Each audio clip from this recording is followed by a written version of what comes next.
শরীফে এসেছে প্রতি রমজান মুবারকে হযরতে জিবরাইল আসতেন, হুজুরকে বলতেন হুজুর আপনি তেলাওয়াত করেন আমি শুনি, যতটুক নাজিল হয়েছে পড়েন। হুজুর পড়তেন, জিবরাইল শুনতেন, আবার জিবরাইল পড়তেন, হুজুর শুনতেন। এমনি করে করে যে বছর হুজুর ইন্তেকাল করবেন, হুজুরের জীবনের শেষ রমজান মুবারকে কোরআন নাজিল পরিপূর্ণ হয়ে গেছে। হযরতে জিবরাইল বলেন হুজুর কোরআন তো নাজিল তামাম হয়ে গিয়েছে, এবার আপনি পুরা কোরআন পড়ে আমারে শোনান। হযরতে রাসূল পুরাটা পড়ে 30 পারা পড়ে শোনায় দিলেন, জিবরাইল শুনলেন। এবার জিবরাইল বলেন হুজুর আমি তেলাওয়াত করতেছি আপনি শুনেন। হযরতে জিবরাইল 30 পারা পড়লেন, হুজুর শুনলেন। আবার হযরত জিবরাইল বলেন হুজুর এবার আবার আপনি পড়েন। হুজুর পড়লেন, জিবরাইল শুনলেন, আবার জিবরাইল পড়লেন, হুজুর শুনলেন। তার মানে হলো হুজুর যে বছর ইন্তেকাল করলেন ওই বছরের রমজান মুবারকে হযরত জিবরাইল 2 বার পড়েছেন, হুজুর শুনেছেন, আর হুজুর 2 বার পড়েছেন, জিবরাইল শুনেছেন, যাতে করে একটা জের জবর, একটা আয়াত, একটা সেমিকোলন যেন বাদ না পড়ে যায়। শাহরু রমাদানাল্লাযী উনজিলা ফীহিল কুরআন, রমজানের পবিত্র মাসে আমি অবতীর্ণ হয়েছি। সুবহানাল্লাহ। যদি প্রশ্ন করা হয় রমজানে তো আসছো, কিন্তু প্রথম নাজিল হয়েছিল কোন সময়? ওটা কি দিন ছিল না রাত ছিল? কোরআন তার জবাবে বলে ইন্না আনজালনাহু ফি লাইলাতিল কদর, কদরের পবিত্র রাতে আমি এই পৃথিবীতে আমার আগমন ঘটেছিল। যদি প্রশ্ন করা হয় বুঝলাম সবই, কেন নাজিল হয়েছে তুমি? এই পৃথিবীতে তোমার আসার উদ্দেশ্য কি, মূল কাজটা কি? এই প্রশ্ন যদি করা হয় কোরআনে কারীম তার জবাবে বলে শোনো কেন এসেছি, লিতুখরিজান নাসা মিনাজ যুলুমাতি ইলান নূর। আমার মিশন হচ্ছে গোটা বিশ্ব মানবতাকে পুঞ্জীভূত জমাট বাঁধা অন্ধকারের ভেতর থেকে টেনে বের করে আলোর সন্ধান দিতে, আলোর দিকে আনার জন্য আমি কোরআন নাজিল হয়েছি। আল্লাহ পাক আমাদের জন্য একটি পবিত্র মাস আমাদেরকে দিচ্ছেন, দান করেছেন, যে মাসটির নাম হচ্ছে রমাদান। রমাদান হচ্ছে রামদুন, রা মিম দত, রাম ধাতু থেকে উৎপত্তি, এর অর্থ হচ্ছে জ্বালানো, পুড়িয়ে দেওয়া, ভস্ম করে দেওয়া। রমাদান, রমজান মুবারকে যারা নাকি সিয়াম সাধনা করে, আত্মত্যাগ করে, অর্থাৎ তিতিক্ষা, ত্যাগ এবং তিতিক্ষা করে, রমজান মুবারকে আল্লাহ পাক যেভাবে রোজা চান ওইভাবে যারা রোজা রাখে, তাদের সমস্ত গুনাহ সমূহকে আগুন যেমন আবর্জনাকে জ্বালিয়ে দেয়, রোজা যদি সঠিকভাবে কারো হয় তাহলে তার গুনাহগুলিকে এইভাবে জ্বালিয়ে ভস্ম করে দেয়। সুবহানাল্লাহ ওয়া বিহামদিহি। এই রমাদান আমাদের সামনে। আমি আমার আলোচনার শুরুতে আমি আপনাদের খেদমতে আরজ করতে চাই যে মাসটির মধ্যে আমরা প্রবেশ করতে যাচ্ছি, দুটি জিনিস আমাদের সামনে এখন। একটি হচ্ছে আমরা মাহে রমজানকে ইস্তেকবাল করতে যাচ্ছি, মাহে রমজান আমাদের সামনে। দোয়া করে নেই যে আল্লাহ পাক এই পবিত্র রমজানের সম্মান করার মতো তৌফিক আমাদেরকে দান করো, আর যেভাবে রোজা রাখলে পরে তুমি খুশি হও সেইভাবে আমাদেরকে রোজা রাখার তৌফিক দান করো, বলি আমিন। এটি হচ্ছে সর্বশ্রেষ্ঠ মাস আল্লাহ পাক মুসলমানদের জন্য দান করেছেন। আবারও বলি আলহামদুলিল্লাহ। কোরআন শরীফের মধ্যে আল্লাহ সমস্ত ইবাদতের কথা বলেছেন, কিন্তু ডিটেইলস আলোচনা করেন নাই। হজ করতে হবে, কিন্তু ওকুফে আরাফা করতে হবে, রমিয়ে হিজার করতে হবে, রমিয়ে জেবার করতে হবে, তারপরে 7 বার তাওয়াফ করতে হবে, সাফা মারওয়া সাই করতে হবে। এগুলি কিন্তু কোরআন শরীফে আসে নাই, ডিটেইলস আসে নাই। নামাজ পড়তে হবে, কিন্তু জোহরে কয় রাকাত, আসরে কয় রাকাত, মাগরিবে কয় রাকাত, এই রাকাতগুলি কিভাবে বিন্যস্ত করতে হবে কোরআন শরীফে তা আসে নাই, বর্ণনা করা হয়নি। যাকাত দিতে হবে, কিন্তু কত টাকা হলে কত টাকা দিতে হবে, কত মন ধান হলে কতটুকু দিতে হবে, কত ছাগল হলে, কত গরু হলে, কত পরিমাণ সোনা হলে, কত পরিমাণ রৌপ্য মজুদ থাকলে যাকাত দিতে হবে, এর বিস্তারিত বিবরণ কোরআন শরীফে আসে নাই। চিন্তা হতে পারে যে তাহলে এগুলো আমরা পাইলাম কই? আমরা পেয়েছি কোরআনের ব্যাখ্যা হচ্ছে রাসূল করিম সাল্লাল্লাহু আলাইহি ওয়াসাল্লাম, হুজুর এটাকে আমাদেরকে বলে দিয়েছেন। তিনি শারে ছিলেন, শরীয়ত প্রণেতা ছিলেন। তো সমস্ত ইবাদতকে আল্লাহ পাক সংক্ষেপে সংক্ষেপে তিনি আউটলাইন অথবা গাইডলাইন তিনি দিয়েছেন আল্লাহ পাক। রমজান মুবারক হচ্ছে একমাত্র ইবাদত যে রমজান সম্পর্কে আল্লাহ পাক ডিটেইলস পূর্ণ একটি রুকু আল্লাহ পাক আলোচনা করেছেন। সুবহানাল্লাহ। রোজা শুরু করবেন কোনখান থেকে, শেষ করবেন কোথায় গিয়ে, সফরে প্লেনে যখন চলবেন তখন আপনার রোজার অবস্থা কি হবে, যদি দেশে যান তখন কি হবে, অসুস্থ হলে কি হবে, কিভাবে রোজা রাখবেন, কিভাবে রোজা ভাঙবেন, তারপরে কখন শুরু হবে, কখন কি হবে ইত্যাদি বিস্তারিত বিবরণ। রোজার মতো করে এত অন্য কোন ইবাদতের ব্যাপারে আল্লাহ এতটা বলেন নাই যতটা বলেছেন রোজার ব্যাপারে। তাহলে নিশ্চয়ই বুঝতে পারছেন রোজাটা অত্যন্ত গুরুত্বপূর্ণ ইবাদত। সবটাই গুরুত্বপূর্ণ, কিন্তু রোজাটা আল্লাহর কাছে বেশি গুরুত্বপূর্ণ। সুবহানাল্লাহ। আচ্ছা, বেশি গুরুত্বপূর্ণ কেন সে কথা কি বলবো? অবশ্যই বলবো। বেশি গুরুত্ব এই কারণে, আল্লাহ পাক বলেছেন, এটা হচ্ছে হাদিসে কুদসি। আল্লাহ পাক বলেছেন, আস-সাওমু লি ওয়া আনা আজজি বিহি। অন্য রিওয়ায়াতে এসেছে ওয়া আনা উজজা বিহি। আস-সাওমু লি, রোজা হলো আমার জন্য। কে বলতেছেন বলুন তো? আল্লাহ পাক বলছেন রোজা হচ্ছে আমার জন্য, রোজার পুরস্কার আমি দেব। অন্য বর্ণনায় এসেছে রোজা আমার জন্য আর রোজাদারের পুরস্কার আমি আল্লাহ নিজেই পুরস্কার। সুবহানাল্লাহ, সুবহানাল্লাহ। তাহলে প্রশ্ন আসে, আল্লাহ পাক বলছেন রোজা আমার জন্য, আস-সাওমু লি। আল্লাহ তো এই কথা কোথাও বলেন না আস-যাকাতু লি, আস-সালাতু লি, আল-হাজ্জু লি। রোজা আমার কি বলে, যাকাত আমার জন্য, হজ আমার জন্য, নামাজ আমার জন্য, এ কথা কিন্তু আল্লাহ বলেন নাই। অবশ্যই আমরা যাকাত হোক, নামাজ হোক, হজ হোক কার জন্য করি? আল্লাহর জন্য করি। রমজানের ব্যাপারে আল্লাহ খাস করেছেন যে আস-সাওমু লি, রোজা আমার জন্য। এই কথাটার অর্থ কি, তাৎপর্য কি, ব্যাখ্যা কি, সিগনিফিকেন্স কি? এর সিগনিফিকেন্স হচ্ছে এই যে প্রত্যেকটা ইবাদতের দুটি ধরন আছে। কয়টা ধরন বলুন তো? দুটি ধরন। একটি ধরন হচ্ছে বাহ্যিক আর একটা হচ্ছে আভ্যন্তরীণ। প্রত্যেকটা ইবাদতের দুটি দিক আছে, একটা মানুষকে দেখানো আর একটা ভেতরের। যেমন নামাজ, একটি লোক নামাজ পড়ে না, কিন্তু এমন একটা সমাবেশের মধ্যে পড়ে গেছে সবাই নামাজ পড়ে। এখন আমি যদি নামাজ না পড়ি তাহলে লোকে বলবে কি? তখন উজু আছে কি না আছে দাঁড়ায় গেল, আল্লাহু আকবার। তাহলে দেখা গেল নামাজ আল্লাহর জন্য পড়ে, আবার মানুষের জন্য দেখাবার জন্য করে। যাকাত এটা দেয় মানুষে, তার নিয়তটাকে আল্লাহ পাক ভালো জানেন। কিন্তু কিছু লোক তেমন আছে যাকাতের নামে লুঙ্গি, আমাদের দেশে আছে, এখানে কি করে আমি জানি না, লুঙ্গি শাড়ি কিনে তারপরে বাড়িতে সব জমা করে এরপরে গরিবদের দাওয়াত দেয় এবং সকলকে দেখায় এভাবে লুঙ্গি দিল, শাড়ি দিল, লোকেরা দেখলো যে যাকাত দিল, খুব যাকাত দিয়েছে। কোরবানির ব্যাপারে এভাবে বিরাট একটা গরু কিনলো, কিনে মানুষকে দেখাইলো। চট্টগ্রামে আছে সবচেয়ে বড় দামের গরু একটা কিনে গরুর গলায় মালা একটা পরাইয়া তারপরে শহর ঘুরায়। এখন অবশ্য এটা কমে গেছে আগের থেকে অনেক। মানুষ দেখুক যে অমুকে এই গরুটা কোরবানি করেছে। এটা কি কোরবানির জন্য হলো না মানুষকে দেখাবার জন্য হলো?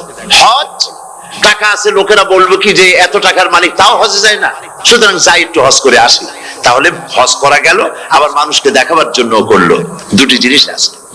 কিন্তু একমাত্র রোজা যদি কেউ রাখে মানুষকে দেখাবার জন্য, সকাল থেকে শুরু করে সন্ধ্যা পর্যন্ত না খাইয়া কোনো পাগলও থাকবে না।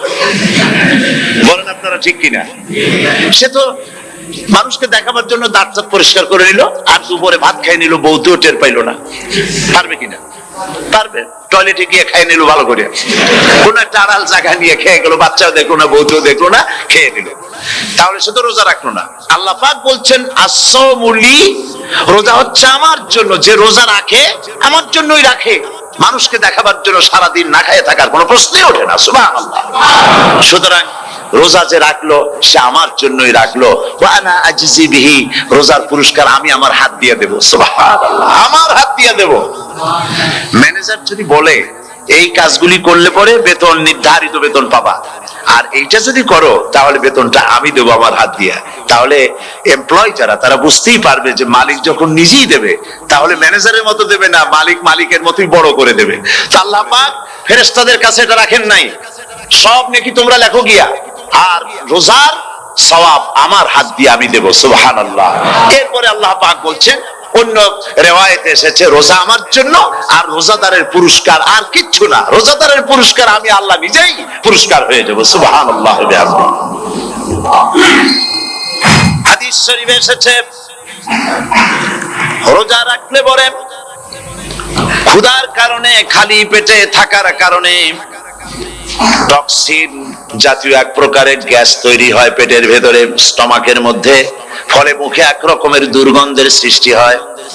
নবীজি বলেছেন রোজাদারের মুখের থেকে যে গন্ধ বের হয়, আল্লাহ পাকের কাছে রোজাদারের মুখের গন্ধ মিস্ক আম্বারের চাইতে বেশি পবিত্র। আপনার মুখের গন্ধটাও আল্লাহর কাছে পবিত্র। রোজাদারদের জন্য জান্নাতের একটি দরওয়াজা খাস করে রাখা হয়েছে, যার নাম রায়্যান। এই দরওয়াজা রোজাদারদের জন্য, কেবলমাত্র রোজাদারেরা সেখান থেকে প্রবেশ করবে, আর কেউ প্রবেশ করতে পারবে না।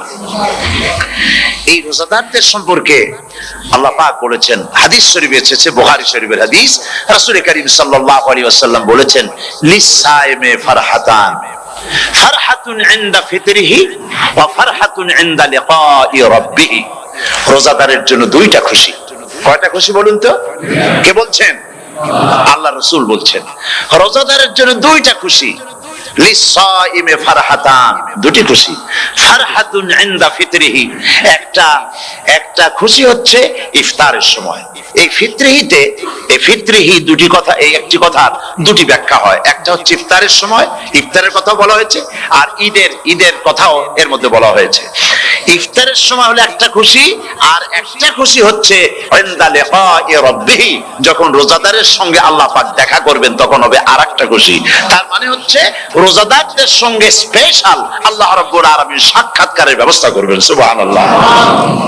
তাহলে দুটি জিনিস হলো, একটা হলো ইফতারের জন্য দুটা, রোজাদারের জন্য দুটা খুশি, একটা হলো ইফতারের সময়, আর একটা হচ্ছে আল্লাহর সঙ্গে যখন দেখা করবে। তো ইফতারের যে খুশিটা, এই খুশি রোজাদার ছাড়া কেউ বুঝবে না।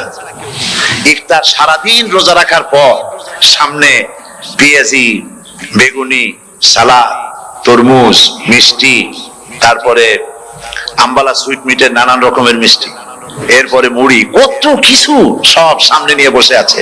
দেখছেন অবস্থা? সমস্ত কিছু সামনে বসা, ঘড়ির দিকে তাকানো। আপনি যদি 5 মিনিট আগে খান, ফেরেশতা এসে মুখের উপর থাপ্পড় মারবে, বেটা খাইলি কেন? বলবে কেউ? বলবে না। কোন ফেরেশতা লাঠি নিয়ে দাঁড়ায় আছে? দাঁড়ায় নাই, কিন্তু আপনি খাচ্ছেন না কেন? সুবহানাল্লাহ, সুবহানাল্লাহ বলবেন না? অন্তত 1500 বছর আগে আল্লাহ রাব্বুল আলামিন নির্দেশ করে রেখেছেন, সূর্য সাদা হওয়া থেকে, পূর্ব দিগন্ত সাদা হওয়া থেকে শুরু করে পশ্চিম দিগন্তে যখন কালো হয়ে কালো রেখা দেখা দেবে, যখন মাগরিব হয়ে যাবে, সূর্যাস্ত যাবে, ততক্ষণ পানাহার আর স্ত্রী সম্ভোগ থেকে বিরত থাকো। 1500 বছর আগের আল্লাহ রাব্বুল আলামিনের এই নোটিশ কিভাবে কার্যকরী হচ্ছে উম্মতের মধ্যে, মুসলমানদের ভেতরে। খাবার সামনে আছে, পিপাসা লেগেছে, এখন তো পিপাসা লাগে না, খুব ঠান্ডার সময়, এখন রোজা রাখতে খুব মজা হবে, তাই না? খুব মজার রোজা। কিন্তু এই রোজা যখন জুন মাস আর জুলাই মাসে আসবে, তখন টের পায় মানুষ রোজা কাকে বলে।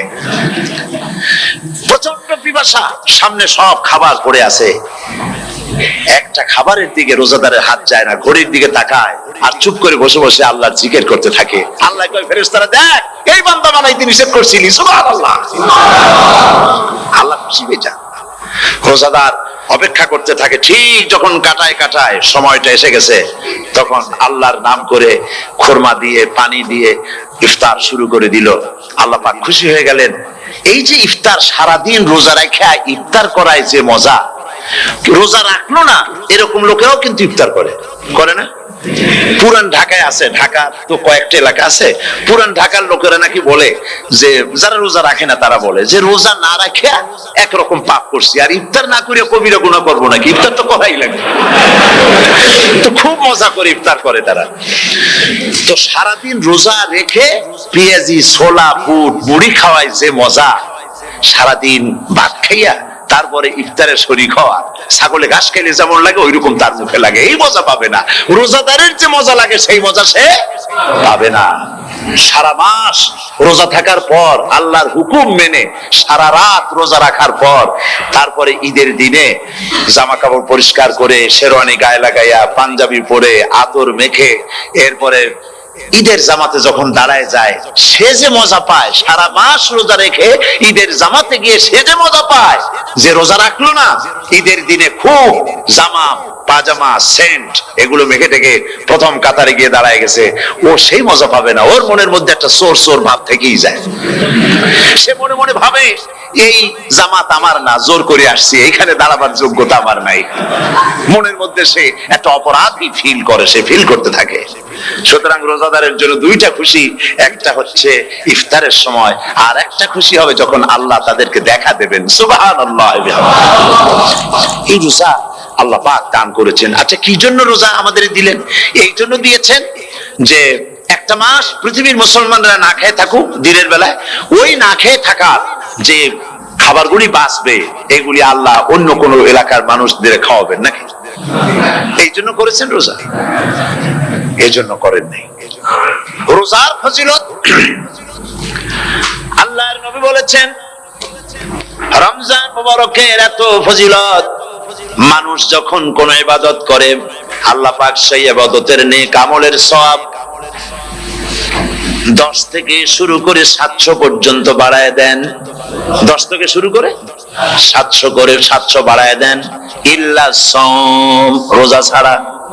নবীজি বলেছেন, রমজান মুবারকে কেউ যদি একটি নফল কাজ আদায় করে, একটি নফল ইবাদত করে, অন্য মাসের একটি ফরজ আদায় করার সওয়াব আল্লাহ পাক নামায়ে আমলে দিয়ে দিবেন। রমজান মুবারকে কেউ যদি একটি ফরজ আদায় করে, অন্য মাসের 70টি ফরজ আদায় করার মতো সওয়াব আমলনামায় আল্লাহ দিয়ে দিবেন। সুবহানাল্লাহ। এই মাস আমাদের সামনে, আল্লাহু আকবার বলি, আল্লাহু আকবার বলি, আলহামদুলিল্লাহ। এই পবিত্র মাস আমাদের সামনে। এই মাসে এত সওয়াব, নফল হয় ফরজের মতো, আর ফরজ হয় 70টা ফরজের মতো। এত সওয়াব কেন হইল? আমরা না খেয়ে থাকি সেই জন্য নাকি? বলতে পারেন কেন হলো? একটি কারণ, শাহরু রমাদান আল্লাযী উনজিলা ফীহিল কুরআন। সুবহানাল্লাহ বলবেন না? এই রমজান মাস হচ্ছে সেই মাস যে মাসে আল্লাহ রাব্বুল আলামিন কোরআনে কারীমকে নাজিল করেছেন। এই মাসের মধ্যে একটি রাত আছে, খায়রুম মিন আলফি শাহর, যে রাতটি 1000 মাসের চাইতে বেশি গুরুত্বপূর্ণ আল্লাহর কাছে। সুবহানাল্লাহ। একটি রাত 1000 মাসের চাইতে গুরুত্বপূর্ণ। 1000 মাস ক্যালকুলেটর দিয়ে হিসাব করলে দেখা যায় যে 1000 মাসে 83 বছর 4 মাস হয়। তাহলে তার অর্থ কি এই যে একটানা 83 বছর 4 মাস ইবাদত করলে যে সওয়াব হবে, এই রাত্রে ইবাদত করলে সেই সওয়াব হবে? হতে পারে, এরকম হতে পারে, কিন্তু ব্যাখ্যাটা কি? ব্যাখ্যাটা হচ্ছে, আরবিতে আলফুন শব্দ দিয়ে 1000 বোঝানো হয় না। আরবিতে যখন আলফুন বলা হয় তাহলে বোঝা যায় সংখ্যাধিক্য, বিপুল সংখ্যা, হাজার হাজার হাজার হাজার, থাউজেন্ডস এন্ড থাউজেন্ডস। এইটাকে বোঝানোর জন্য আরবিতে ব্যবহার করা হয় আলফুন, হাজার হাজার।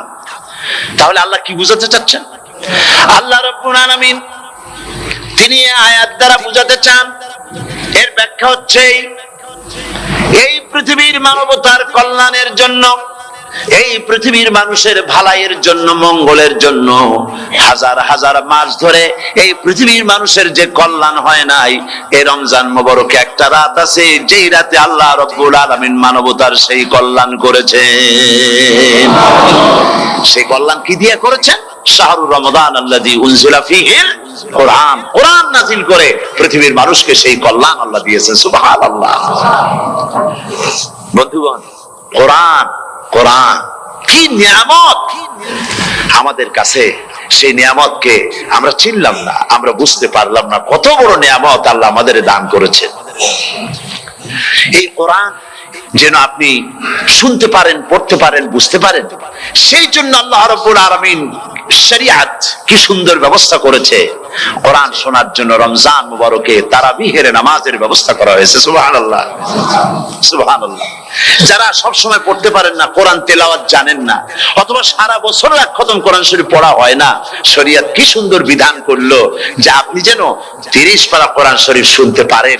এই ব্যবস্থা তারাবিহের নামাজের মধ্যে শরিয়ত করে দিয়েছে। আলহামদুলিল্লাহ, আলহামদুলিল্লাহ। যাদের টাকা কড়ি আছে আমি তাদেরকে অনুরোধ করব, যদি পারেন তাহলে মেহেরবানি করে রমজান মুবারকে উমরা পালন করবেন। আমি উমরার নিয়ত করে এসেছি, ঢাকা থেকে উমরার নিয়ত করে এসেছি, আপনাদেরকে দেখে গেলাম। আর আমি এখান থেকে ডাইরেক্ট মদিনা মুনাওয়ারায় চলে যাব ইনশাআল্লাহ। লাইলাতুল কদর পর্যন্ত হারামাইনুশ শরীফাইনে কাটাতে চাই, নিয়ত করেছি। আপনারা দোয়া করুন আল্লাহ যেন কবুল করেন। কি মজা যখন আপনি হারামাইনুশ শরীফাইনে যখন তেলাওয়াত শুনবেন, আপনার কাছে মনে হবে যেন কোরআন শরীফ নাজিল হতেছে। সুবহানাল্লাহ।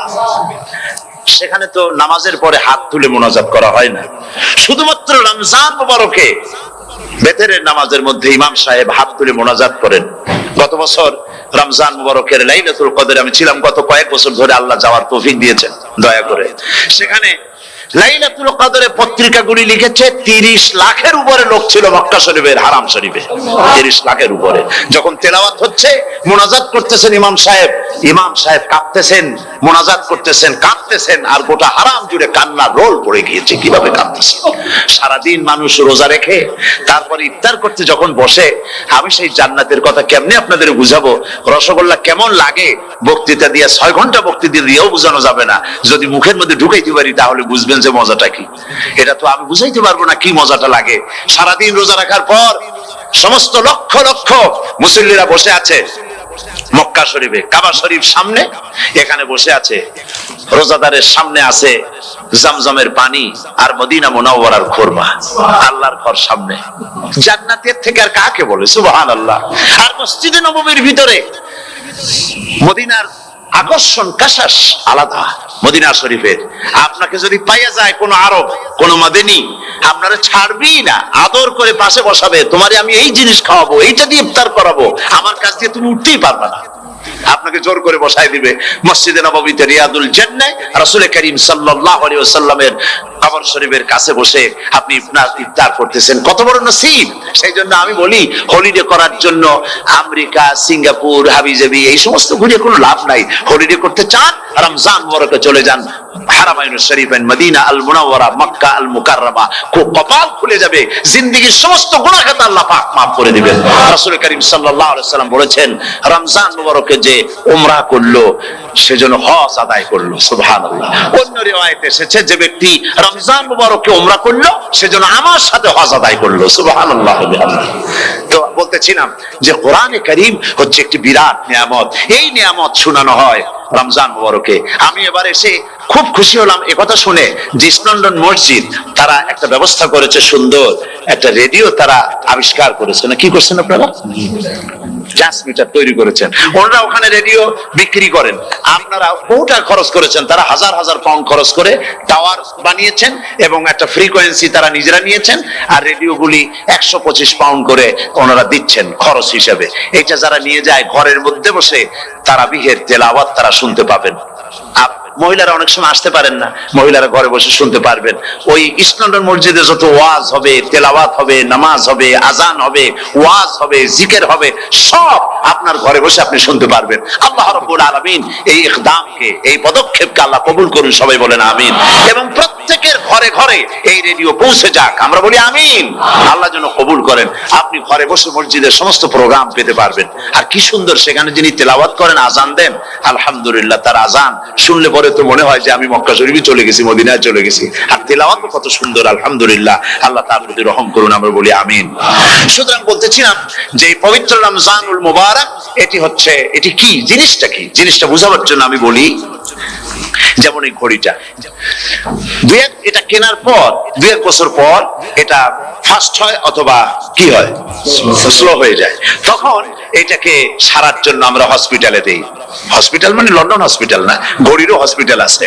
তো ঘড়ির হসপিটালে দিলাম, ওরা এটাকে দেখে শুনে ওয়াইলিং করে টরে দিল ঠিক মতো। একবার যদি ঠিক করে দিল, আবার আমার 1-2 বছর চললো, আর কোনো ডিস্টার্ব করবে না, ঠিক কিনা? আপনার গাড়ির ইঞ্জিন যদি কোনো রকমের অসুবিধা করে, তাহলে গাড়ির ইঞ্জিনকে ওভারহোলিং করতে হয়, ইঞ্জিন ডাউন দিতে হয়। একবার যদি ইঞ্জিন ডাউন দিলেন, ওভারহোলিং করলেন, তাহলে আপনার এই গাড়ি 5-6 বছরের জন্য আর হাত দিতে হবে না। এই কথাগুলি বুঝতে পারছেন কিনা?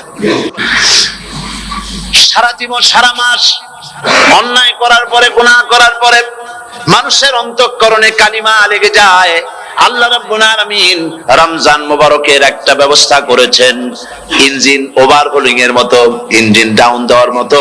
আপনার কালকে, আপনার আত্মাকে, আপনার বিবেককে, আমার বিবেককে পরিষ্কার করার জন্য রমজান মাস করে দিয়েছেন। রমজান মুবারকের একটি মাসের কোর্স যদি কমপ্লিট করা যায়, তাকওয়া দিয়া যদি ভরে দেওয়া যায়, তাহলে বাকি 11 মাস আরামসে চলবে, কোনো অসুবিধা হবে না। নবীজি বলেছেন রমজান মুবারকে মাস আসার সঙ্গে সঙ্গে আল্লাহ রাব্বুল আলামিন তিনি জান্নাতের সমস্ত দরজাগুলি খুলে দেন, আর জাহান্নামের সব দরজাগুলি আল্লাহ রাব্বুল আলামিন বন্ধ করে দেন। সুবহানাল্লাহ। আর শয়তানকে শৃঙ্খল দিয়ে বেঁধে ফেলা হয়, শিকল দিয়ে শয়তানদের বাঁধা হয়ে যায়। এই হাদিসটা যখনই শোনাই বিভিন্ন জায়গায়, লোকেরা বিভিন্ন জায়গায় প্রশ্ন করে, হুজুর কোন তো যে শয়তানরে বাঁধতে হয়, কিন্তু রমজান মাস হতো লোকেরা মদ খায়, মিথ্যা কথা কয়, তাহলে শয়তান বাঁধা থাকবো কেমনে? আমি বলি দেখেন, এর ব্যাখ্যা আছে। এর ব্যাখ্যা হলো এই, কোন কোন ঘড়ি আছে একবার চাবি দিলে 6 মাস চলে, আর একবার চাবি দিলে 2 বছর চলে, আবার চাবি দিলে লাইফ চলে যায়, এরকমের ঘড়িও আছে। কোন কোন মানুষের শয়তানে এমন চাবি দিছে যে চাবিতে 6 মাস চলে, কোনটায় 10 মাস চলে, কোনটায় বছর চলে। রোজার মাসেও যারা গুনাহ করে, শয়তানে এমন চাবি দিছে যে রোজার মাসেও বন্ধ হচ্ছে না, এরা শয়তানের খপ্পরে পড়ে গেছে। আল্লাহ এই চাবি থেকে মুসলমানদেরকে হেফাজত করুন, বলি আমিন। জোরে বলেন আমিন। শয়তান থেকে পানাহ কেউ দিতে পারে না, কোন গভর্নমেন্ট পারবে না। ব্রিটিশ গভর্নমেন্ট পারবে নাকি? American government? কেউ পারবে না। শয়তান থেকে পানাহ দিতে পারে কেবলমাত্র কে? ওই আল্লাহ রাব্বুল আলামিন আমাদেরকে শিখায় দিয়েছেন, শয়তানের ওয়াসওয়াসা থেকে আমার কাছে পানাহ চাও। আউযু বিল্লাহি মিনাশ শাইতানির রাজিম। বিতাড়িত মরদুদ শয়তানের ওয়াসওয়াসা থেকে পানাহ চাই, আল্লাহর কাছে পানাহ চাও। আল্লাহ পাক বলেন আমি পানাহ দিতে পারি শয়তানের ওয়াসওয়াসা থেকে।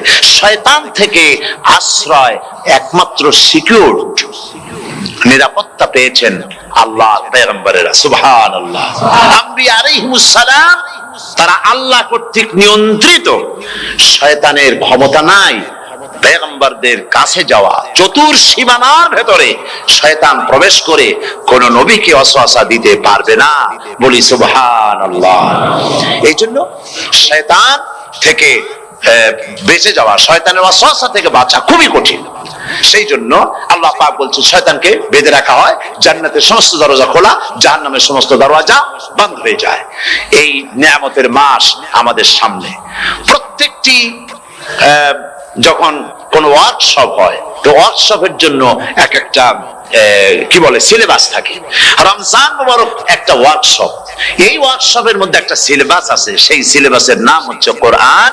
কোরআন কোরআন কোরআন নাজিলের মাসে আমরা কি কোরআন তেলাওয়াত করি? বলেন। রোজা হচ্ছে, হাদিস শরীফের মধ্যে বলা হয়েছে আস-সাওমু জুন্নাহ, রোজা হচ্ছে ঢাল। রোজা কি কন্ত? ঢাল। বোঝেন তো ঢাল কি? প্রোটেক্টর। আপনি জিহাদের ময়দানে, যুদ্ধের ময়দানে নিরাপত্তার জন্য, বাইরের থেকে আক্রমণকে ভিড়াবার জন্য কি ব্যবহার করেন? ঢাল ব্যবহার করেন। রোজা হচ্ছে ঢাল, শয়তানের সমস্ত আক্রমণ থেকে বাঁচার জন্য রোজা হচ্ছে ঢাল। রোজার দিনে কেউ যদি আপনার সাথে ঝগড়া করে, তাহলে রাসূল বলেছেন তুমি বলো, তুমি ঝগড়ায় প্রবৃত্ত হবে না। তোমার সাথে যদি কেউ ঝগড়া করে, তুমি বলবে ইন্নী সাইম, আমি রোজাদার। আমি তোমার মতো ঝগড়া করতে আমিও পারি, আমি তোমার মতো গালাগালি দিতে পারি, কিন্তু আমি দেব না, ঝগড়াও করব না, গালিও দেব না, মারামারিও করব না, কারণ আমি রোজাদার। সুবহানাল্লাহ। রোজা আপনাকে গুনাহ থেকে বাঁচায় দেবে। দেখেন রোজা কিভাবে গুনাহ থেকে বাঁচায়। মিথ্যেবাদী, মিথ্যেবাদী সারাক্ষণ মিথ্যে কথা বলে, কিন্তু রোজার মাস আসছে। এখন মিথ্যাবাদী যারা, তাদের ঘনিষ্ঠ লোকদের কাছে শুনেছি যে তারা বলে, যদি কোনো লোক দিনের বেলা এসে যায় আর এমন কথা, যে কথা বলতে গেলে মিথ্যা বলা ছাড়া উপায় নাই তার জন্য, সে তখন বলে ভাই তুমি তো অসময় আসছো, এখন আমি খুব ব্যস্ত, আই এম ভেরি বিজি, তুমি রাত্রে আসো। কথা বুঝতে পেরেছেন তো? রোজা হচ্ছে কি? রোজাটা কি বলে? ঢাল। কোন মেয়ে লোকের দিকে চোখ পড়লো, আহা আমি তো রোজাদার, চোখকে সাথে সাথে নিচে নামায় ফেললো, গানের আওয়াজ আসলো, আমি তো রোজাদার, সে গানটা শুনলো না। কাজী সমস্ত গুনাহ থেকে বাঁচার জন্য রোজা একটা বিরাট হাতিয়ার। সুবহানাল্লাহ। এই মাসে আল্লাহ রাব্বুল আলামিন এই মাসটা, এই রোজাটা কেন দিয়েছেন? লাআল্লাকুম তাত্তাকুন, ইয়া আইয়ুহাল্লাযীনা আমানু কুতিবা আলাইকুমুস সিয়ামু কামা কুতিবা আলাল্লাযীনা মিন ক্বাবলিকুম লাআল্লাকুম তাত্তাকুন। হে বিশ্বাসীরা, তোমরা যারা ঈমান এনেছো, শোনো, আমি রোজাকে তোমাদের জন্য ফরজ করেছি, যেমন করে ফরজ করেছিলাম তোমাদের পূর্বপুরুষদের উপরে। রোজা শুধু আমাদের উপরে ফরজ হয়েছে তা না, আমাদের আগে যারা যেসব নবীরা আসছিলেন তাদের উপর রোজা কি ছিল? ফরজ ছিল। সুতরাং এই রোজা তোমাদের উপরে ফরজ, এই জন্য লাআল্লাকুম তাত্তাকুন, যাতে করে তোমরা কি হতে পারো? পরেজগার হতে পারো। কি হতে পারো? পরেজগার, মুত্তাকি হতে পারো, আল্লাহকে ভয় করতে পারো। একমাত্র আল্লাহর ভয় মানুষকে ভালো বানাতে পারে। একটা মানুষ জান্নাতে যাওয়ার জন্য, জাহান্নাম থেকে বাঁচার জন্য একটা জিনিস, কয়টা জিনিস বলেন? একটি জিনিস যদি ভেতরে থাকে তাহলে সমস্ত গুনাহ থেকে বাঁচতে পারে। আর একটি জিনিস যদি না থাকে তাহলে এমন কোন কাজ নাই পৃথিবীতে যা সে করতে পারে না। সেই কাজটার নাম কি? তাকওয়া। সবাই বলেন, কাজটার নাম কি? তাকওয়া।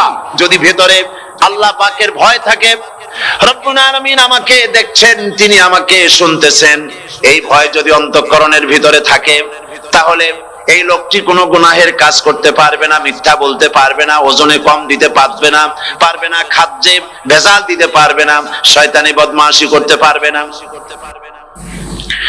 আর যদি এই জিনিসটির অভাব থাকে, যদি তাকওয়া না থাকে, তাহলে সমস্ত অন্যায় কাজ সে করতে পারবে।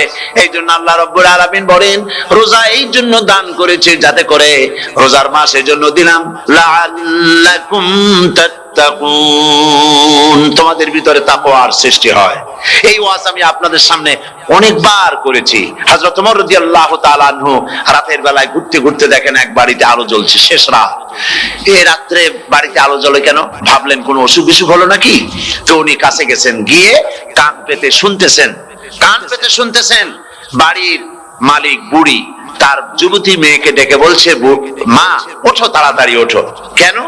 কয় যে সকাল তো হয়ে গেল, দুধ দই এনেছি, আমি দুধ এনে রাখছি, এখন তুমি পরিমাণ মতো সবটা পাত্রে পানি দিয়ে ভরে দাও, তাহলে ওজন বেশি হবে আর আমরা ভালো লাভ করতে পারবো।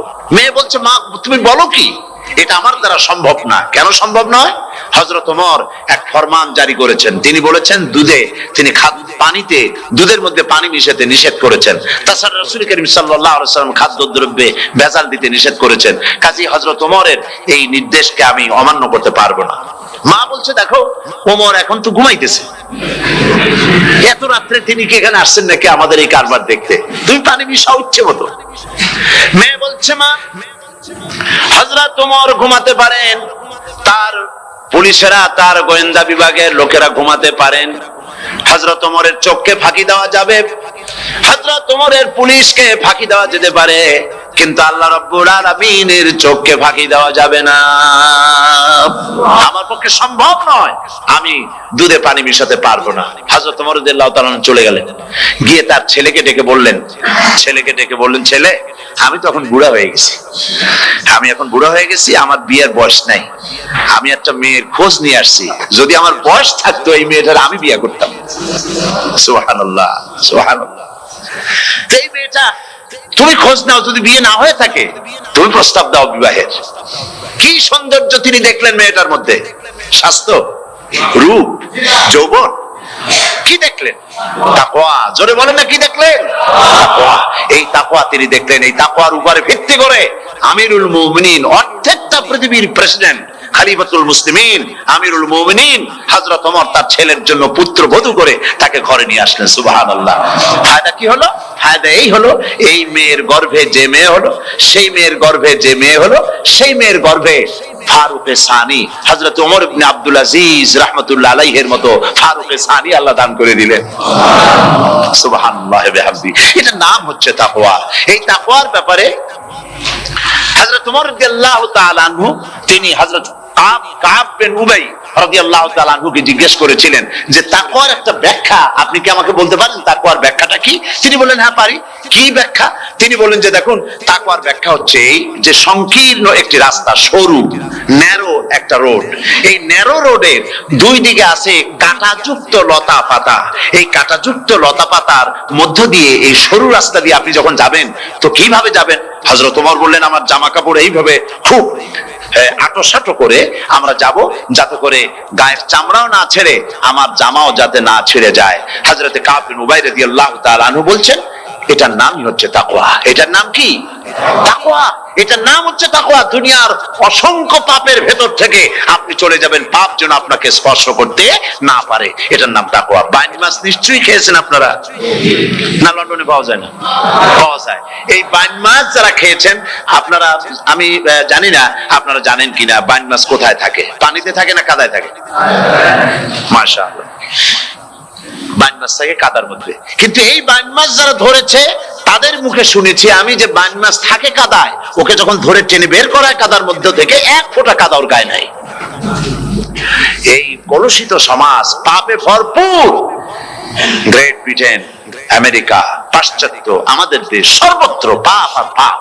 এই পাপের মধ্যে বাইন মাছ শুধু খাইয়েন না, ওর কাছ থেকে শিক্ষাও গ্রহণ করেন।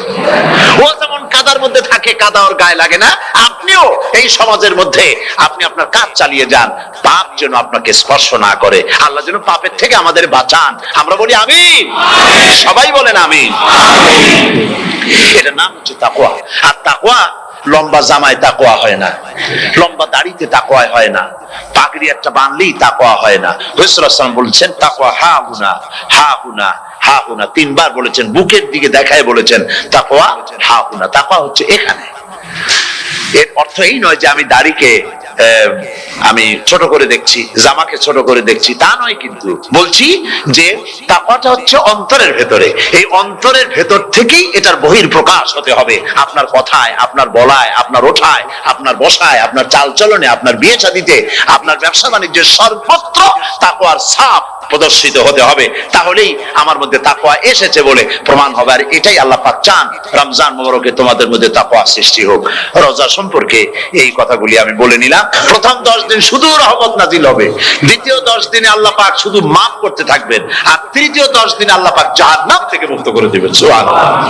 রমজানে মক্কা শরীফে, মদিনা শরীফে ছোট্ট একটা বাচ্চাও ঘুমায় না। অন্তত 5-7 বছর, 8-10 বছর বয়স হয়ে গেছে এরকম বাচ্চা সারা রাত্রে 1 সেকেন্ডের মধ্যে ঘুমায় না।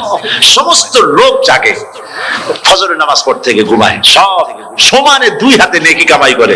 নেকি কামাইয়ের মৌসুমে বাহার। রমজান হচ্ছে নেকি কামাইয়ের বসন্তকাল। আপনারা যেন খবরদার মিস করবেন না, মিস করবেন না, খবরদার। এই মাসটা পুরোপুরি কাজে লাগাবার জন্য মায়েরা, আমার মায়েরা, বোনেরা, মেহেরবানি করে এই মাসটা কাজে লাগাবেন। গীবত গাইবেন না, রাগারাগি করবেন না, ঝগড়াঝাটি করবেন না, মিথ্যা কথা বলবেন না, তেলাওয়াত, জিকির, আজগার। আর পুরুষেরাও এই জিকির আজগারের মধ্যে, মানুষকে ভালো কাজের আদেশ করার মধ্যে যা আজকে আল্লাহ আমার দিয়ে বলাইলেন, এই কাজগুলি আমি এবং আপনারা সবাই যেন আমল করতে পারি। আল্লাহ তৌফিক দান করুন। আপনারা এই মোনাজাতের পরে যে যে এলাকায় গিয়ে জামাতে এশার নামাজটা আদায় করবেন, এখানে নামাজের কোনো ব্যবস্থা করা যায় নাই বলে আমরা দুঃখ প্রকাশ করছি। পাশে যেখানে মসজিদ পান, জামাতে এশার নামাজটা খবরদার আদায় করে নেবেন, নামাজ ছেড়ে দেবেন না। 5 ওয়াক্ত নামাজ সঠিকভাবে আদায় করবেন। আর মদের ব্যবসা যাদের আছে, মদের ব্যবসা ছেড়ে দেবেন। আর মদের চাকরি যারা করেন, সেখান থেকে এই চাকরি উঠাইয়া কোনো ভালো জায়গায় চাকরি করার জন্য চেষ্টা করবেন। জেনা, ব্যভিচার, নাচ, গান ইত্যাদি, তাস, পাশা, জুয়া, অন্যায় কাজে যাব না। আল্লাহ যেন কবুল করেন, বলেন আমিন। বলেন সবাই আমিন। এটাই কাজ। শিরক এবং বেদাতের বাড়ির কাছেও আমরা কেউ যাব না। এই তওবা করে খাঁটি মুসলমান হইতে হবে। আমরা কতদিন বাঁচবো জানি না। আল্লাহ পাক যেন আমাদেরকে ঈমানের সাথে রাখেন। যাদের মুখে দাড়ি নাই, আল্লাহ পাক তাদের মুখে দাড়ি লাগায় দিক, বলি আমিন। আপনারা চেষ্টা করেন রাসূলের এই সুন্নতটা আমল করার জন্য। যেহেতু আমরা মারা যাবো, চিরদিন বাঁচবো না, তো আল্লাহ রাসূলের কাছে কেমনে আমরা আমাদের চেহারা দেখাবো? জামায়, দাড়িতে, টুপিতে, পর্দায়, মেয়ে লোকদের পর্দা করার মধ্যে, সবটার মধ্যে রাসূলুল্লাহর সুন্নত যেন আমরা আমল করতে পারি। আল্লাহ যেন তৌফিক দেন। হুজুর বলেছেন, হুজুর তো কোনো কলেজে পড়েন নাই। কি বলেন, কলেজে পড়েছেন? কোন কলেজে মাদ্রাসায় পড়াশোনা করেন নাই। অথচ আল্লাহর নবী বলেছেন ইন্নামা বুইস্তু মুআল্লিমান, আমি শিক্ষক হিসাবে দুনিয়ার বুকে প্রেরিত হয়েছি। লেখাপড়া কোথাও করেন নাই, অথচ হুজুর বলছেন আমি শিক্ষক। অর্থাৎ গোটা পৃথিবীর সর্বকালে, সর্বযুগের মহান শিক্ষক হচ্ছেন মুহাম্মদ রাসূলুল্লাহ সাল্লাল্লাহু আলাইহি ওয়াসাল্লাম। শিক্ষা তার মধ্যে পরিপূর্ণ ছিল। আল্লাহ তাকে শিখিয়েছেন, সব কথা তিনি বলেছেন, জ্ঞানের কোনো অভাব তার কাছে ছিল না। তবে হ্যাঁ, অনেকে বলে যে মুহাম্মদ সাল্লাল্লাহু আলাইহি সাল্লাম হচ্ছেন সেই পুরানা মধ্যযুগীয় ব্যাপার স্যাপার। ওই মধ্যযুগীয় কোনো কথা আজকের যুগে চলতে পারে না, এটা হলো জ্ঞান বিজ্ঞানের যুগ। আমরা কিছু মঙ্গল গ্রহে যাব করতেছি, চাঁদ দখল করে ফেলেছি, সেই কবে চাঁদে পতাকা উড়ায় ফেলেছি, বাড়িঘর বানাবার জন্য ইট সিমেন্ট রড সবকিছু পাঠাবার ব্যবস্থা হচ্ছে চাঁদে। আর মঙ্গল গ্রহে তো আমরা যাব করছি। মুহাম্মদ সাল্লাল্লাহু আলাইহি সাল্লাম কি চাঁদে নেমেছেন কখনো? এগুলি বেকুবদের প্রশ্ন। কাদের প্রশ্ন? বেকুবদের প্রশ্ন। আর মিয়া, তোমার বিজ্ঞান তো গেছে শুধু চাঁদে। চাঁদ কদ্দূর? মাত্র 2,32,000 মাইল দূরে। চাঁদ মাত্র 2,32,000 মাইল দূরে একটি উপগ্রহ মাত্র। পৃথিবীর সবচাইতে নিকটতম প্রতিবেশী, নিকটতম উপগ্রহ হচ্ছে চাঁদ। দৃষ্টান্ত দিতে গিয়ে আমি ওই ছোট্ট স্টোরিটি বুঝাবার জন্য মানুষের সামনে বলি। একবার এক স্বামী আর স্ত্রী দুজনে ঝগড়া লেগেছে, স্বামী স্ত্রীর ঝগড়ায় বেচারা স্বামী দুর্বল হয়ে গেছে, স্বামীর স্ত্রীর সামনে আর পেরে উঠছে না পারিয়া শেষ পর্যন্ত বলল, ঠিক আছে, তোমার মতো দাজ্জাল মার্কা বউর সাথে আমি আর থাকবো না, আমি চললাম, আমি এবার বিদেশেই চলে যাব, দেশেই থাকবো না। স্ত্রী কিছু বলতেছে না। স্বামী দেখে যে সন্ধ্যা পর্যন্ত স্ত্রী তাকে সাধেও নেই, মহা সমস্যা। বলেও বেচারা মুসিবতে পড়েছে, প্রেস্টিজ কনসার্ন হয়েছে, ইজ্জতের ব্যাপার। শেষ পর্যন্ত জায়নামাজ বালিশ টালিশ পেছাইয়া বিদেশের উদ্দেশ্যে নিজেকে তৈরি করে বারান্দায় নেমে বলল যে মাগরিবের রক্ত যখন হয়েই গেল, মাগরিবটা পড়ে নেই। মাগরিব পড়েছে, দোয়া তাসবিহ ইত্যাদি পড়ছে, দেখেনি স্ত্রীর পক্ষ থেকে কোনো কি দাওয়াত আসে যে আপনার যাইয়া কাম নাই। তো স্ত্রী বেচারিও বুঝে ফেলেছে তার স্বামীর দৌরত্ব কত দূর, সেই জন্য সেও আর কিছু ক্ষয় হয় না। এশা রক্ত যখন হয়ে গেছে তখন বিড়বিড় করে স্বামী বেচারা বলছে, মানুষ নাকাউয়ার জাত, সন্ধ্যার আগে ছিলাম কোথায় আর এখন আসলাম কোথায়। বউ ঘরে বসে কয় যে বুঝছি, আর যাওয়া লাগবে না বিদেশে। ঘরের থেকে বারান্দায় নামি তুমি বলো মানুষ না কাউয়ের জাত, সন্ধ্যায় ছিলা কোথায়, এখন নামছো কোথায়। তোমার আর বিদেশে যায় কাম নাই, তুমি ঘরে এসে মশারির মধ্যে ঢোকো। তো পৃথিবী থেকে মাত্র 2,32,000 মাইল দূরে চাঁদ, সেই চাঁদে অবতরণ করে বলছে মুহাম্মদ সাল্লাল্লাহু আলাইহি সাল্লাম কি চাঁদে গেছে? আরে বেকুব, 2,32,000 মাইল দূরের চাঁদ নয়, 9,30,00,000 মাইল দূরের সূর্য নয়, কোটি কোটি সহস্র কোটি মাইল দূরের গ্যালাক্সি নয়, মিল্কি ওয়ে নয়, সমস্ত তারকারাজি গ্রহ পুঞ্জ সব কিছুকে পেরিয়ে গিয়ে 7 আকাশ ফুঁড়ে মুহাম্মদ সাল্লাল্লাহু আলাইহি সাল্লাম আরশে আজিম ভ্রমণ করেছেন, যা পৃথিবীর কোন বিজ্ঞানের পক্ষে সম্ভব নয়। সুতরাং মুহাম্মদ সাল্লাল্লাহু আলাইহি সাল্লাম সর্বকালের সর্বযুগের সব ব্যাপারে শ্রেষ্ঠ মহান ব্যক্তিত্ব। এরপরে আল্লাহ রাব্বুল আলামিন বলছেন, وَخَلَقْنَاكُمْ أَزْوَاجًا, আমি তোমাদের নারী এবং পুরুষের জোড়া পয়দা করেছি। অর্থাৎ এই পৃথিবীতে আল্লাহ রাব্বুল আলামিন মানুষের একটি সেক্স পয়দা করেন নাই, দুটি প্রকার করেছেন, একটি হচ্ছে নারী আর একটি পুরুষ। এই নারী আর পুরুষ আল্লাহ পাকের এটি একটি বিরাট কুদরত। এই নারী এবং পুরুষ সৃষ্টি করে পরস্পরের প্রতি আল্লাহ আকর্ষণ সৃষ্টি করেছেন। দুজনের একের প্রতি অপরের আকর্ষণ আল্লাহ পাক নিজেই সৃষ্টি করে দিয়েছেন। ওয়ামিন আয়াতিহি আন খালাকা লাকুম মিন আনফুসিকুম আজওয়াজান লিতাসকুনু ইলাইহা ওয়া জাআলা বাইনাকুম মাওয়াদ্দাতাও ওয়া রাহমা। আমার অনেক নিদর্শনাবলীর মধ্যে এটিও একটি নিদর্শন যে আমি তোমাদের থেকে তোমাদের স্ত্রীদেরকে তোমাদের জোড়া পয়দা করেছি। আর কি করেছি, কেন করেছি? লিতাসকুনু ইলাইহা, যাতে করে তোমরা পরস্পর পরস্পরের কাছ থেকে শান্তি, প্রীতি, প্রেম, ভালোবাসা, মহব্বত লাভ করতে পারো। এটা আমার নিদর্শন একটি। কিরকম নিদর্শন? ভিন্ন পরিবেশে লালিতা পালিতা একটি মেয়ে ভিন্ন পরিবেশে লালিত পালিত একটি পুরুষের সঙ্গে যখন বিবাহ হয়ে যায়, আল্লাহ রাব্বুল আলামিন বলেন আমি তখন একের প্রতি অপরের মহব্বত আর ভালোবাসা আমি আল্লাহ তৈরি করে দেই। ওই মেয়েটি জানার কথা না, মেয়েটির বাড়ি হচ্ছে লংলা, শ্রীমঙ্গল, বিয়ে হয়েছে দিনাজপুর। দিনাজপুরের লোকেরা বোয়াল মাছ খায় না, কিন্তু এখানের লোকেরা বোয়াল মাছ খুব পছন্দ করে। কথা বুঝতে পেরেছেন? এখানে কথাবার্তা এক রকমের, সেখানের কথাবার্তা আর এক রকমের।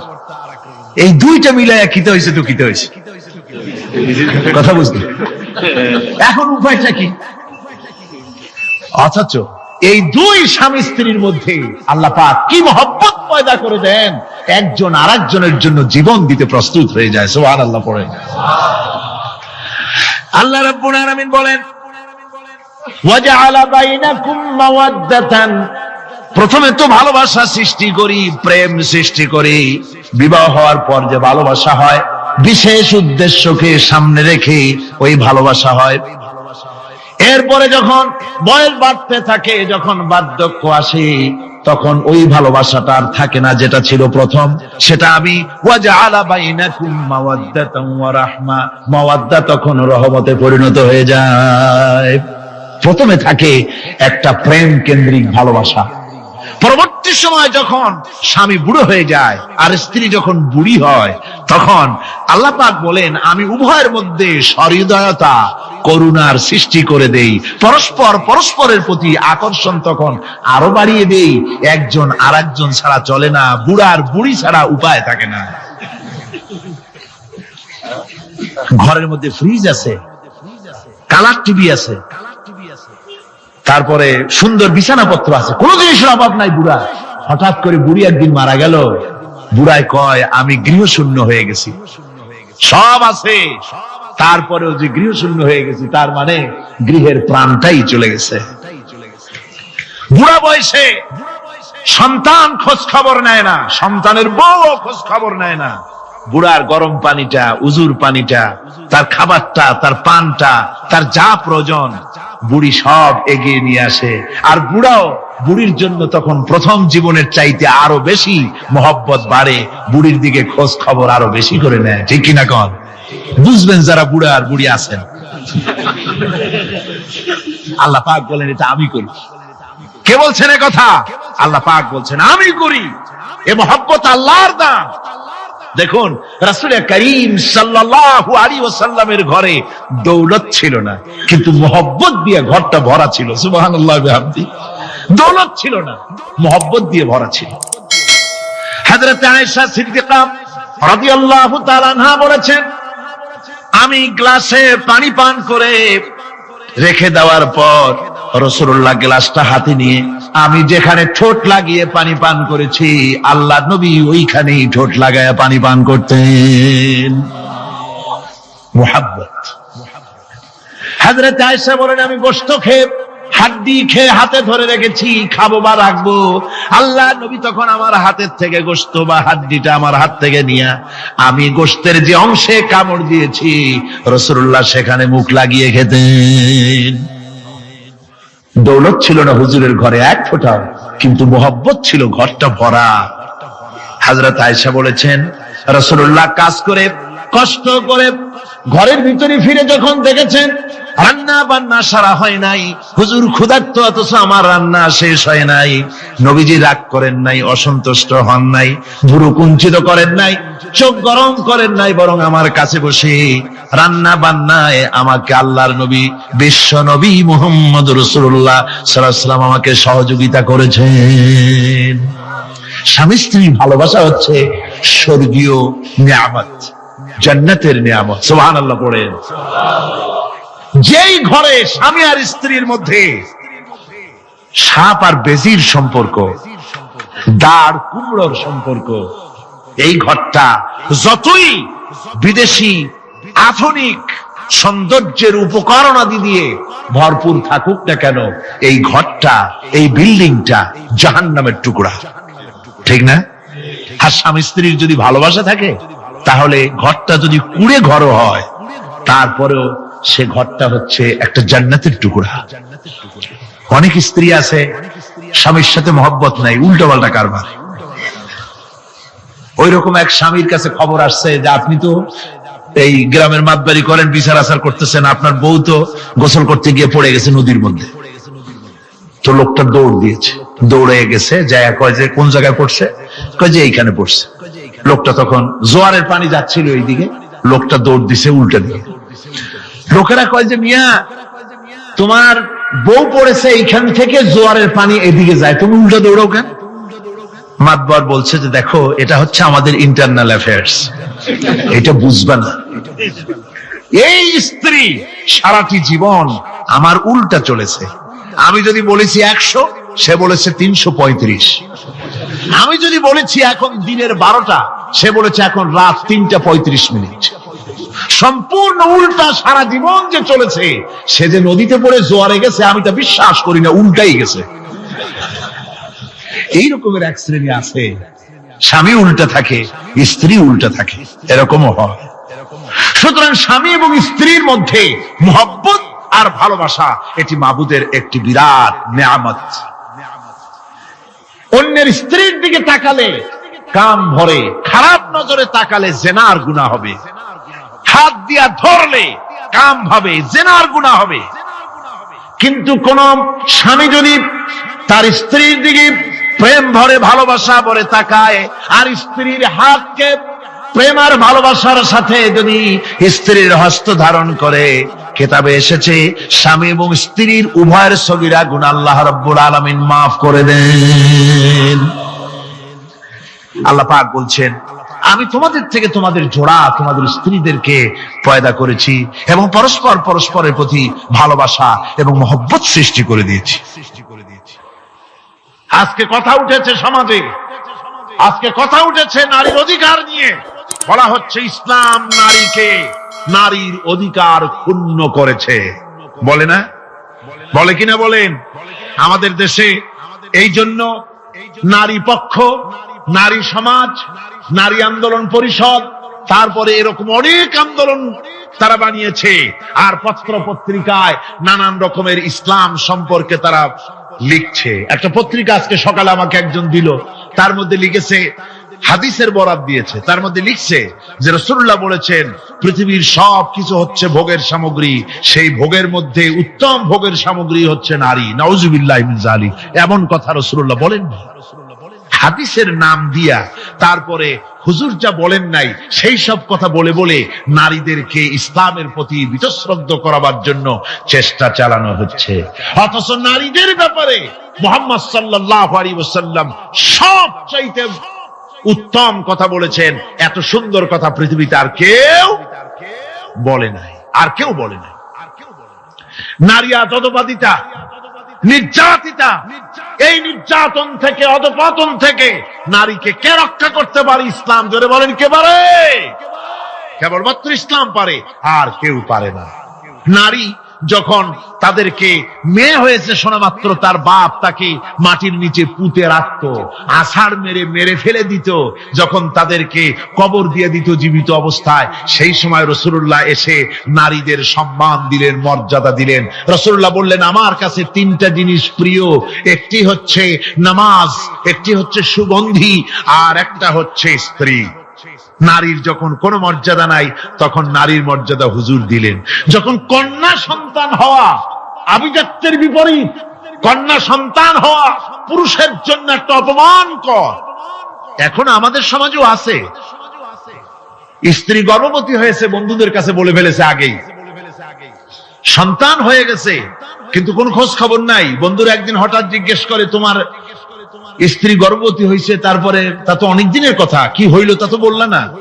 কয় যে আশা তো করছিলাম হবে ছেলে, কিন্তু হয়েছে মেয়ে, সেই জন্য আর টেলিফোন করা খবর দেওয়া জরুরত বোধ করি নাই। আছে না এমন? আচ্ছা, আবার বারবার মেয়ে হয় বলে আমাদের দেশে তালাকের ঘটনা পর্যন্ত আছে। বারবার মেয়ে হয়, ছেলে হয় না মোটেও, তালাক দিয়ে দেয়। আচ্ছা, ওই মেয়েটারই, ওই স্ত্রীরই যদি এখানে হাত থাকে ছেলে বা মেয়ে হওয়ার ব্যাপারে, মানুষের যদি হাত থাকে, তাহলে দায়ী শুধু স্ত্রী হতে যাবে কেন? পুরুষ তুমিও তো দায়ী তাহলে।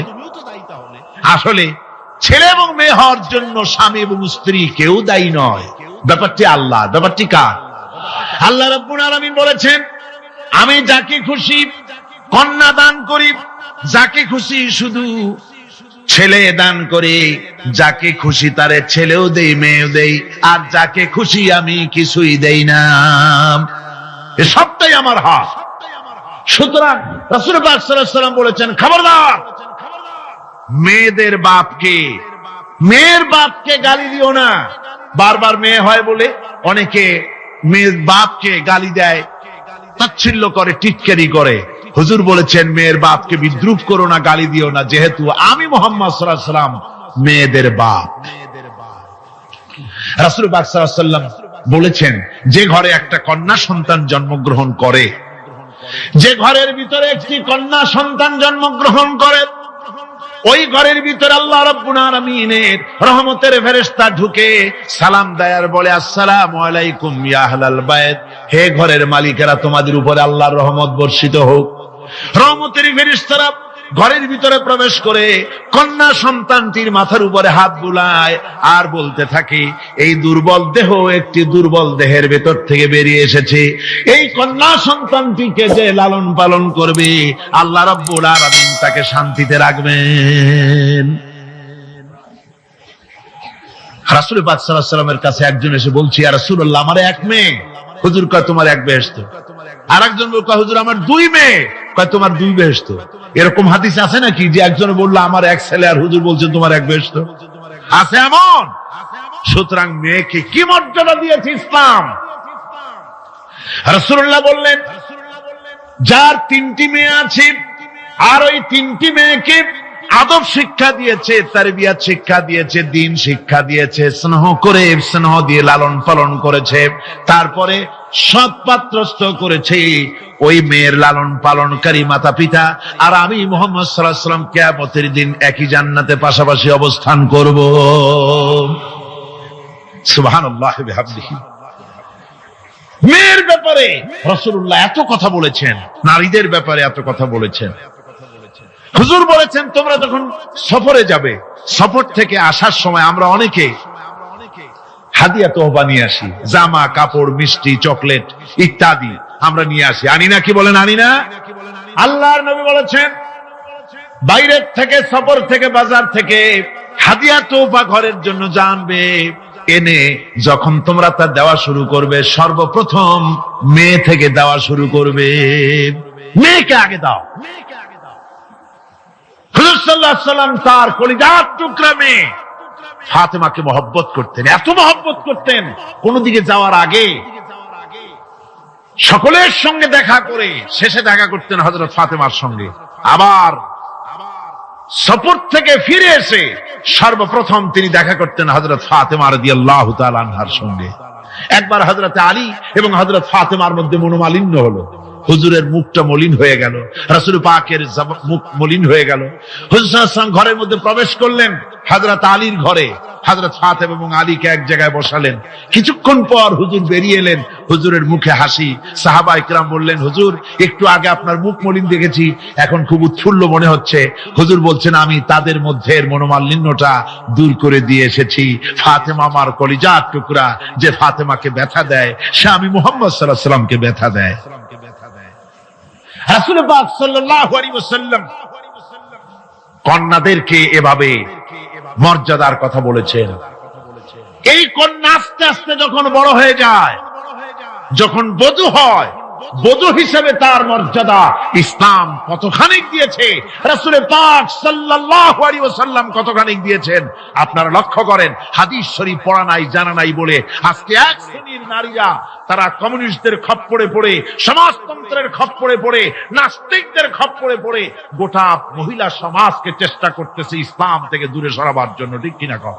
হযরত আয়েশা বলেছেন, আমি যখন ঘরে কাজ করতেছি, হুজুর বাইরের থেকে এসে দেখেছেন আমার রান্না করতে দেরি আছে, খাবার দাবার এখনো রেডি হয় নাই, হুজুর ক্ষুধার্ত, কিন্তু হুজুর ভুরু কুঞ্চিত করেননি, হুজুর বিরক্ত হননি, হুজুর আমাকে গালমন্দ করেননি, আমার কাছে বসে তিনি আমার রান্নার সহযোগিতা করেছেন। সুবহানাল্লাহি ওয়া বিহামদিহি, জোরে বলেন সুবহানাল্লাহি ওয়া বিহামদিহি।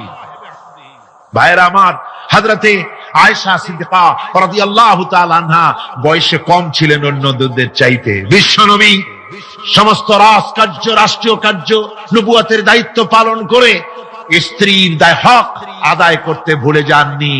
আধো আধো জ্যোৎস্না প্লাবিত রাত রাসূলুল্লাহ হযরত আয়েশাকে বলছেন, চলো আমরা একটু পায়চারি করে আসি বাইরের থেকে। ঘুরতে ঘুরতে হুজুর বলছেন, দেখো তো ওই যে দূরে দেখা যায় একটা জিনিস, চলো আমরা দৌড় দেই, দেখি কে আগে ওই জায়গায় পৌঁছতে পারে।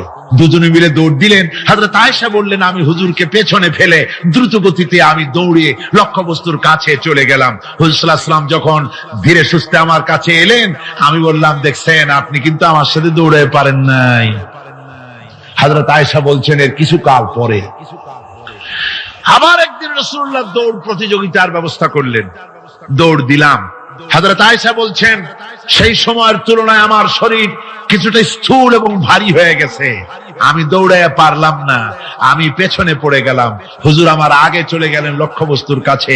আমি হাঁপাতে হাঁপাতে যখন রাসূলের কাছে চলে গেছি, রাসূল পাক মুস্কি হেসে আমাকে বললেন, আয়েশা, ওই সেই দিনের প্রতিশোধ আজকে নিলাম। সুবহানাল্লাহি ওয়া বিহামদিহি, সেদিনের জবাব আজকে দিয়ে দিলাম। স্বামী স্ত্রীর দাম্পত্য জীবনের এই দৃশ্য কতখানি উপভোগ্য। সুবহানাল্লাহি ওয়া বিহামদিহি। এই জন্য স্বামী স্ত্রীর ভিতরে যে মুহাব্বত, এটা বেহেশতি অবদান, এটা জান্নাতের অবদান, এটা আল্লাহর নিয়ামত। এটা কি ধরে কোন? আল্লাহর নিয়ামত। এই নিয়ামত যে ঘরের মধ্যে আছে সে ঘরটা বেহেশত। সে ঘরটা কি? বেহেশত। আর আপনার ঘরের মধ্যে রেডিও আছে, টিভি আছে, ফ্রিজ আছে, ডিসি আছে, এসি আছে, কত কিছু আছে, কিন্তু স্বামী স্ত্রীর মধ্যে সাপে আর বেজির সম্পর্ক, দাঁড় কুমড়ার সম্পর্ক। এই ঘরটা জাহান্নামের শামিল। হাসান এক পদের স্ত্রী, স্বামীও আছে এরকম এক পদের স্বামী আছে, সমানে পিটায় মেয়ে লোক, পিটাইতেই থাকে।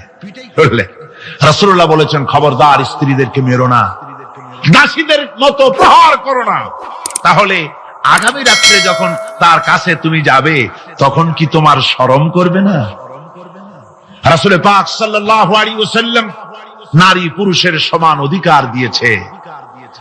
ভালোবাসা এবং মহব্বত থাকতে হবে, একে অপরের উপরে বাজিমাত করার প্রতিযোগিতা থাকা উচিত নয়। স্বামী হয়েছেন বলে তিনি একেবারে নওয়াবজাদা নসরুল্লাহ খান হয়ে যাবে তা না। আবার স্ত্রী স্বামীকে গোলাম হিসাবে ব্যবহার করবে তাও না। ভালোবাসা, শ্রদ্ধা, পারস্পরিক মহব্বত হিসেবে মর্যাদা সমান রাখা হয়েছে। কিন্তু মাঝে মধ্যে দেখা যায়, কিছু অভিযোগ পাওয়া যায়, স্ত্রীরা এমনও করে স্বামীকে একেবারে গোলামদের মতোই রাখে। এই রকমের এক শ্রেণীর আছে। সমান অধিকারের চিন্তা নিয়ে স্বামী নির্যাতনের কোনো প্রশ্নই ওঠে না। রাসূলুল্লাহ আবার মর্যাদা পুরুষের এক ধাপ বাড়ায় দিয়েছেন।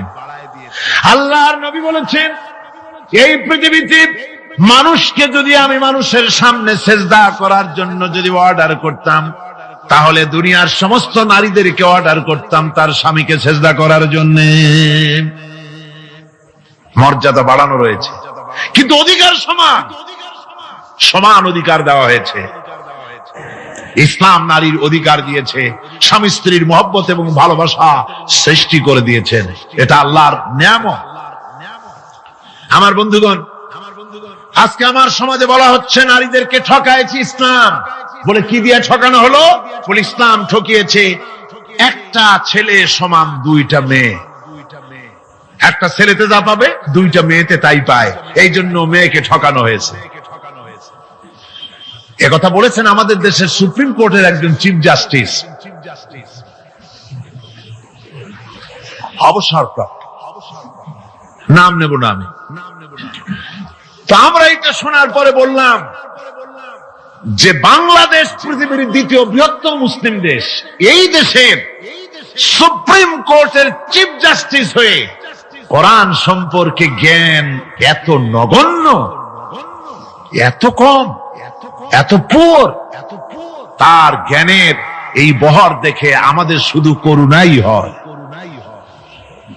কোরআনে কারীমের এক জায়গায় তিনি দেখেছেন এক ছেলে সমান 2 মেয়ে, কিন্তু মেয়েকে যে আরো অনেক জায়গা থেকে দেওয়া হয় তা কি লক্ষ্য করো নাই?